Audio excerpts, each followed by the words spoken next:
بسم اللہ الرحمن الرحیم۔ تسلیم بہت ہی خوبصورت لڑکی تھی۔ اس کا اخلاق اس قدر اچھا تھا کہ پہلی ہی گفتگو میں لوگوں کے دل میں اتر جاتی تھی۔ وہ 3 بھائیوں کی اکلوتی بہن تھی اور ماں باپ کی اس قدر لاڈلی تھی کہ اس کی ماں سمرین، جو کہ اسے دیکھ کر ہی جیتی تھی، اور اس کے ابو محمد عارف گھر میں لائی ہوئی ہر چیز سب سے پہلے تسلیم کے سامنے رکھتے تھے۔ یہ ایک خوشحال گھرانہ تھا، لیکن بعض دفعہ حالات ایسے بدلتے ہیں کہ انسان کی سوچ سے باہر ہوتے ہیں۔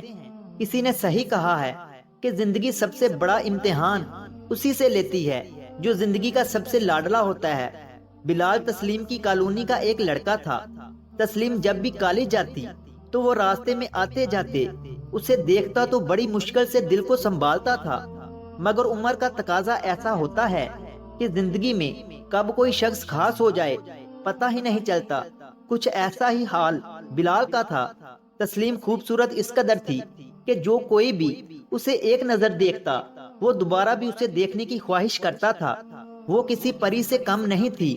بلال اپنی پڑھائی سے فارغ ہو چکا تھا اور نوکری نہ ملنے کے باعث محلے کے کونے پر کھڑا پایا جاتا تھا۔ ایک دن جب تسلیم کالج کے لیے نکلی تو راستے میں بلال نے اسے روک لیا۔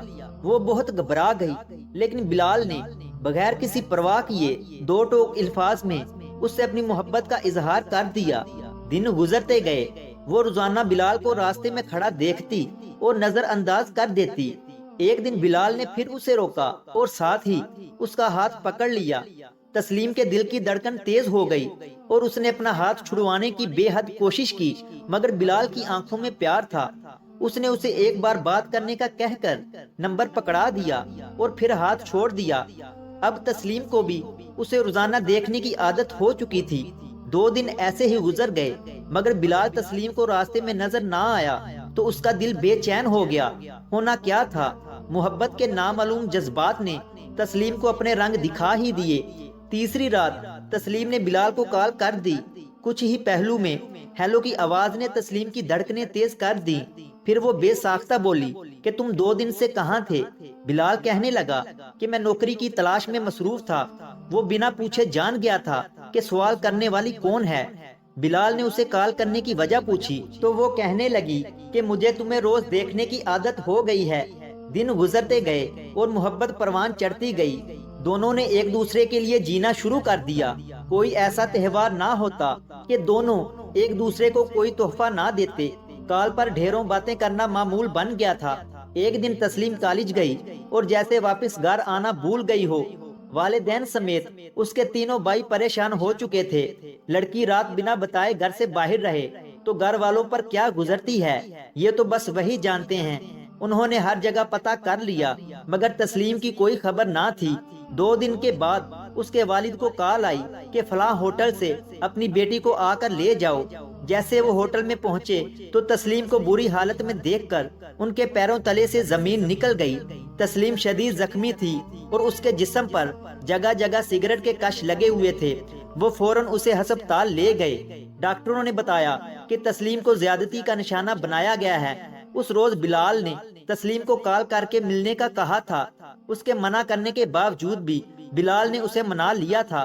کالج کے اختتام پر بلال اسے ایک ہوٹل میں لے گیا جہاں اس کے 12 دوست موجود تھے۔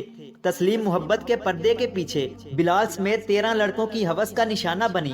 اس معصوم کو خبر تک نہ تھی کہ بلال اس کے ساتھ کیا کرنے والا تھا، مگر شیطانوں میں انسانیت کہاں پائی جاتی ہے۔ پورے 2 دن اس پر ظلم کرنے کے بعد بلال نے اس کے گھر فون کر دیا۔ جب تسلیم کے والد نے ڈاکٹر کی بات سنی تو بے ساختہ اس کے منہ سے نکلا کہ میں زمین کے 2 ٹکڑے کر کے اس میں سما جاؤں۔ ایک باپ کے لیے اس سے بڑھ کر اذیت کیا ہو سکتی ہے کہ اس کی بیٹی زیادتی کا شکار ہوئی ہو۔ 1 ہفتہ ہسپتال میں گزر گیا اور جب تسلیم کی طبیعت ٹھیک ہوئی تو اسے گھر لے آئے۔ پھر تسلیم کے والد نے دونوں ماں بیٹی اور خود کو ایک کمرے میں بند کر لیا اور چپ چاپ زہر کا پیالہ سامنے رکھ کر ان دونوں کو کہنے لگا کہ تم دونوں میں سے کوئی پی لے یا میں خود پی لوں گا۔ تسلیم کے چہرے پر معصوم سی مسکراہٹ تھی۔ وہ ماں باپ کی زندگی عذاب نہیں کرنا چاہتی تھی۔ جب وہ زہر اٹھانے لگی تو ماں تڑپ کر رو پڑی۔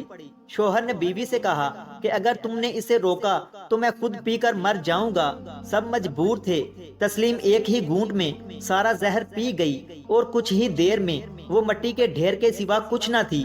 اس کی ساری خوشیاں، لاڈ پیار، عزت غیرت، سب کچھ اس کے ساتھ ہی اس کی قبر میں دفنا دیا گیا اور ایک ہنستا بستا گھر زندہ لوگوں کا قبرستان بن گیا۔ بلال اور اس کے ساتھی آج بھی جیل میں ہیں۔ اگر ویڈیو اچھی لگی ہے تو اسے لائک کریں اور مزید ایسی ہی ویڈیوز دیکھنے کے لیے ہمارے چینل علمی روم کو سبسکرائب کریں۔ ملتے ہیں اگلی ویڈیو میں، تب تک کے لیے اللہ حافظ۔